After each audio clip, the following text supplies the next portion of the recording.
पांचवा एकम सवाल बाल मन के जवाब डॉक्टर कलाम के। बच्चों, इस वीडियो में मैं आपको यह जो डॉक्टर एपीजे अब्दुल कलाम के बारे में यहाँ प्रश्नोत्तरी के स्वरूप में यह पाठ दिखाया गया है उसको मैं समझाने जा रही हूँ। डॉक्टर एपीजे अब्दुल कलाम, उसका पूरा नाम था डॉक्टर अब्दुल पाकिर जैनालाबुद्दीन अब्दुल कलाम। यह पाठ प्रश्नोत्तरी शैली में यहाँ प्रस्तुत किया गया है। बच्चों के साथ साक्षात्कार करके बातचीत पर यह पाठ है वह आधारित है, जो आप यहाँ चित्र में देख सकते हैं। यह बातचीत तब संपन्न हुई थी जब डॉक्टर कलाम राष्ट्रपति पद पर आसीन थे। वे बच्चों की जिज्ञासाओं को तुरंत उत्तर देने के लिए सदैव तत्पर रहते थे। बच्चों, अब्दुल कलाम के बारे में पहले मैं आपको कुछ जानकारी यहाँ देना चाहूँगी। अब्दुल कलाम का जन्म है वह 15 अक्टूबर 1931 में रामेश्वरम में हुआ था। उनकी मृत्यु 27 जुलाई 2015 को, तब उसकी उम्र 83 साल की थी। उसका पेशा, वह पेशे से पहले प्रोफेसर थे, बाद में लिखते थे यानी कि लेखक थे, वैज्ञानिक और एरोस्पेस इंजीनियर भी थे। डॉक्टर एपीजे अब्दुल कलाम है वह बहुत पढ़े लिखे थे और कई सारे हम यहाँ देख सकते हैं कि कई सारी शाखाओं में वे काम कर चुके थे। उसका अभ्यास saint Joseph college Tiruchirappalli, Madras institute of technology.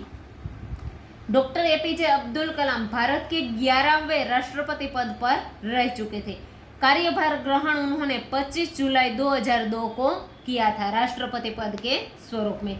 उन्हें कई सारे पुरस्कार मिले थे। 1981 में पद्म भूषण, 1990 में पद्म विभूषण, 1997 में भारत रत्न, 2013 को वॉन ब्राउन अवार्ड मिला था। उसे मिसाइल मैन के उपनाम से भी जाना जाता था। भारत के राष्ट्रपति के स्वरूप में वे बच्चों से कुछ ऐसा कहते हैं कि जीवन में चाहे जैसी भी परिस्थिति क्यों न हो, पर जब आप अपने सपने को पूरा करने की ठान लेते हैं तो उन्हें पूरा करके ही रहते हैं। अब्दुल कलाम माओवादी विचार के और युवा पीढ़ी को आगे बढ़ने के लिए प्रेरित करते हैं। इन्होंने वैज्ञानिक के स्वरूप में विज्ञान के बारे में भी बहुत सारा काम किया है। डॉक्टर एपीजे अब्दुल कलाम है वह व्यक्तिगत जीवन में अनुशासन का बहुत पालन करने वालों में से एक थे। वे कुरान और भगवत गीता दोनों का अध्ययन करते थे। ये एक मुस्लिम होकर भी वह भगवत गीता को पूरा सम्मान देते थे। वह भारत को महाशक्ति बनाने की दिशा में कदम बढ़ाते देखना उसके दिल की चाहत थी। उन्होंने कई प्रेरणास्पद पुस्तकों की भी रचना की। वे तकनीकी भारत के जनसाधारण तक पहुंचने के हमेशा वकालत करते रहते थे। तो बच्चों, यह थी डॉक्टर एपीजे अब्दुल कलाम के बारे में कुछ उसकी जीवनी के बारे में और उसका परिचय मैंने आपको यहाँ दिया। अब पाठ है वह हम शुरू करते हैं। तो प्रश्नोत्तरी शैली में है, यानी कि प्रश्नकर्ता जो प्रश्न पूछता है, कोई बच्चा उसे पूछता है तो यहाँ प्रश्नकर्ता उसका नाम दिया गया है। कौन है प्रश्नकर्ता? आर अरविंद, कक्षा 3, सेंट मेड्स स्कूल, चेन्नई। क्या आप अपने बचपन की कोई यादगार घटना हमें सुना सकते हैं? अब्दुल कलाम से यह बच्चा ऐसा प्रश्न करता है। तभी डॉक्टर कलाम उसे जवाब देते हैं कि 5वीं कक्षा में मेरे शिक्षक श्री शिव सुब्रमण्य अय्यर की एक बात मुझे बहुत याद रह गई है। कब की बात है बच्चों? जब वो 5वीं कक्षा में थे तब की। एक दिन कक्षा में वे हमें यह बता रहे थे कि कोई पक्षी कैसे उड़ता है, तो उन्होंने हमें रामेश्वरम के समुद्र तट पर ले जाकर उसका जीवंत उदाहरण दिया। प्रश्न था कि कोई पक्षी कैसे उड़ता है, तो शिक्षक उसे यह सीधे दिखाने के लिए रामेश्वर के समुद्र तट पर ले जाते हैं और दिखाते हैं।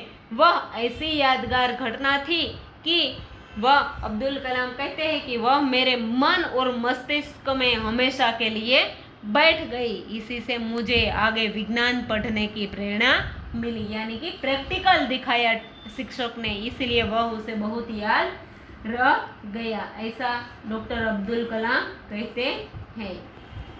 दूसरा जो प्रश्न करता है, सरयू मकर कक्षा 5वीं कक्षा का विद्यार्थी है, वाल्मीकि नगर हिंदी माध्यमिक शाला नागपुर का यह विद्यार्थी है। बचपन में हमें किस भाषा को प्रमुखता देनी चाहिए, यानी कि कौन सी भाषा हमें पहले पढ़नी चाहिए, गुजराती, हिंदी, इंग्लिश या कौन सी भाषा? तो उसके जवाब में डॉक्टर कलाम क्या कहते हैं कि मैंने स्वयं माध्यमिक शिक्षा तक की पढ़ाई अपनी मातृभाषा में, यानी कि जहाँ हम रहते हैं और जो भाषा हम जन्म से बोलते हैं उसे हम मातृभाषा कहते हैं। जिस भाषा में हम पहला शब्द बोलते हैं उसे हम मातृभाषा कहते हैं। हमारी मातृभाषा गुजराती है, तो गुजराती माध्यम से ही हमें पूरा करना चाहिए, ऐसा डॉक्टर कलाम कहते हैं कि मैंने मातृभाषा के माध्यम से पूरी की। कॉलेज और उससे आगे की शिक्षा अंग्रेजी माध्यम की संस्थाओं में हुई। मेरा मानना है, अब्दुल कलाम का मानना है कि हमें कॉलेज में भी माध्यम के रूप में मातृभाषा का चुनाव हर हमें जब तक पढ़े तब तक करते रहना चाहिए, क्योंकि युवा पीढ़ी है वह अपनी मातृभाषा में ही सोचता है। अगर हम कुछ भी सोचे तो हमारी मातृभाषा कौन सी है, गुजराती, तो हम सोचते हैं तब कौन सी भाषा में सोच विचार करते हैं, तो कि गुजराती में। उसी में अपनी बात सहजता से यानी कि सरलता से कहने में हम सक्षम होते हैं। अगर हमें हमारी बात है, सोच विचार वो आया, कोई विचार आया और उसे किसी के प्रति हमें प्रस्तुत करना है, तो वह हम गुजराती में सरल भाषा में प्रस्तुत कर सकते हैं। पर इसमें कोई भी दो राय नहीं कि वैश्विक स्तर पर संपर्क के लिए हमें अंग्रेजी और एक संपर्क की भाषा की नितांत आवश्यकता है। यानी कि और मातृभाषा के अलावा हम कहीं वैश्विक स्तर पर, यानी कि जो अन्य देशों के बीच में जो कोई कहीं और जाना है तो वहाँ किस भाषा से संपर्क कर सकते हैं, तो कि एक अंग्रेजी और एक दूसरी भाषा की हमें ज़रूरत पड़ती है। यानी कि हमें 3 भाषाएं, 2 से 3 भाषाएं आनी चाहिए। अब है आगे का प्रश्नकर्ता अंश पटेल कक्षा 5 चंदूलाल विद्या मंदिर मुंबई का यह विद्यार्थी है अंश पटेल। वह क्या प्रश्न पूछता है बच्चों, तो वह कहता है कि यदि हम आपकी तरह बनना चाहे तो हमें क्या करना चाहिए। बच्चों, वह अब्दुल कलाम से प्रश्न करता है कि हमें तुम जैसा बनना है तो हमें क्या करना चाहिए। उसका जवाब डॉक्टर कलाम देते हैं कि जब तुम युवा अवस्था में कदम रखो तभी आपको जीवन में लक्ष्य निर्धारित कर लेना चाहिए। जब तुम युवा हो जाओ तब तुम्हें अपना लक्ष्य निर्धारित करना चाहिए, यानी कि अपना कोई गोल होना चाहिए कि हमें बड़े होकर क्या करना है। हमेशा कुछ बड़ा ही सोचना चाहिए। जैसे ही यह अनुभूति हो कि हम आप आखिर क्या बनना चाहते हैं, यानी कि हम क्या बनना चाहते हैं, तभी से हमें उस दिशा में उस जो हमें बनना चाहते हैं उस तरफ प्रयास करने और मेहनत करना शुरू कर देना चाहिए। कहने का अर्थ यह है कि हमें उस विजन को, उस गोल को अचीव करने के लिए जी तोड़ मेहनत करनी चाहिए, तन तोड़ मेहनत करनी चाहिए। ज्यों ज्यों हम आगे की ओर बढ़ेंगे और हमारा सामना कई सारी बाधाओं से, मुश्किलों से, कठिनाइयों से होगा, पर हमारे अंदर दृढ़ साहस पैदा होना चाहिए, यानी कि दृढ़ साहस होना चाहिए, हिम्मत होनी चाहिए और समस्याओं को पराजित करके हरा के महारत यानी कि जीत हासिल करनी होगी और तभी हम जीवन में सफल हो पाएंगे। पहले यह जरूरी है कि हमें निरंतर कहीं से भी, जहाँ मिले वहीं से भी ज्ञान अर्जित करना चाहिए, ज्ञान लेना चाहिए।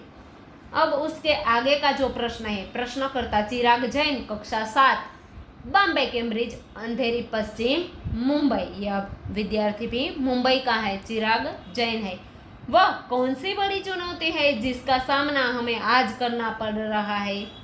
बच्चा प्रश्न कर रहा है कि आज कौन सी बड़ी चुनौती है हमारे लिए और उनका सामना हमें करना पड़ रहा है। तो डॉक्टर कलाम कहते हैं कि भारत सन 2020 को यानी कि इसी साल को एक विकसित राष्ट्र के रूप में परिवर्तित करना 2020 में अब्दुल कलाम का यह ध्येय था कि हमारे देश को राष्ट्र के रूप में परिवर्तित करना और देश को 1 अरब से अधिक नागरिकों के चेहरों पर मुस्कान देखना चाहते थे डॉक्टर कलाम। यही राष्ट्र के समक्ष सबसे बड़ी चुनौती है, यानी कि यह उनके लिए सबसे बड़ी चुनौती का विषय था कि यह कैसे सार्थक करे। अब आगे का प्रश्न है, हर्ष चांडक कक्षा 7 डॉक्टर एस राधा कृष्णन विद्यालय मलाड मुंबई, यह भी मुंबई का विद्यार्थी है।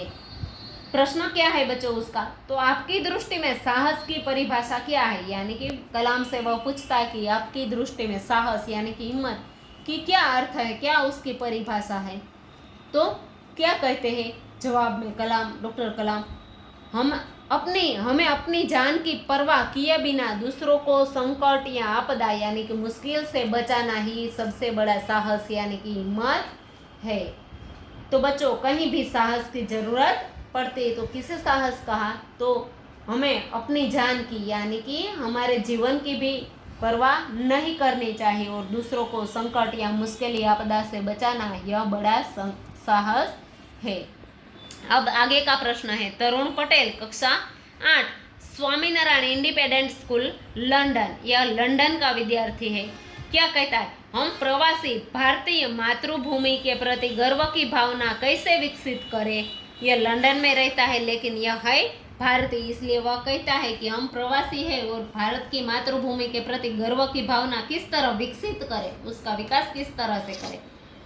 तो इसके जवाब में डॉक्टर कलाम क्या कहते हैं कि भारतीय मूल का कोई भी व्यक्ति एक बृहद भारतीय परिवार का एक अंग है, वह कहीं भी हो लेकिन वह अंग किसका है, तो भारतीय परिवार का वह अंग है और उसे हमारे देश की सांस्कृतिक विरासत पर यानी कि हमारा जो सांस्कृतिक वारसा है, हमारे देश को जो मिला है उस पर गर्व है। सौभाग्य से आप लोग ऐसी स्थिति में है कि अपनी मातृभूमि से अच्छी तरह से जुड़े हुए हैं और यही आपके लिए गौरव की बात है कि अब तक आप उसके साथ जुड़े हुए हैं, मातृभूमि के साथ जुड़े हैं, इसलिए यही सबसे बड़ी गर्व की बात है।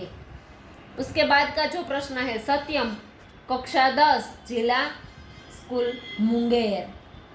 तो बच्चों इसका जो प्रश्न है, जो भी बच्चे आपसे मिलते हैं यानी कि किससे, डॉक्टर कलाम से, वे कहते हैं कि वे एक प्रसिद्ध वैज्ञानिक, इंजीनियर, डॉक्टर यह सब बनना चाहते हैं, पर किताब, मजदूर और कलाकार भी किसी राष्ट्र के लिए उतने ही महत्वपूर्ण है।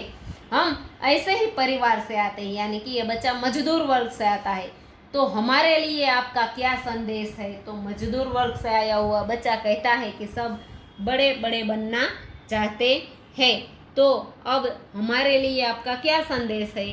तो कहते हैं कि किसान, तो कलाम उसका जवाब, डॉक्टर कलाम उसका जवाब देते हैं कि किसान, मजदूर, कलाकार, दस्तकार ये सब भी हमारे राष्ट्र के अलग अलग अंग है, अभिन्न अंग है जिनके बिना चल नहीं सकता। राष्ट्र निर्माण में हमें उन सभी की सेवाओं की समान रूप में दरकार होती है, उसका भी हम समान रूप से सम्मान करते हैं।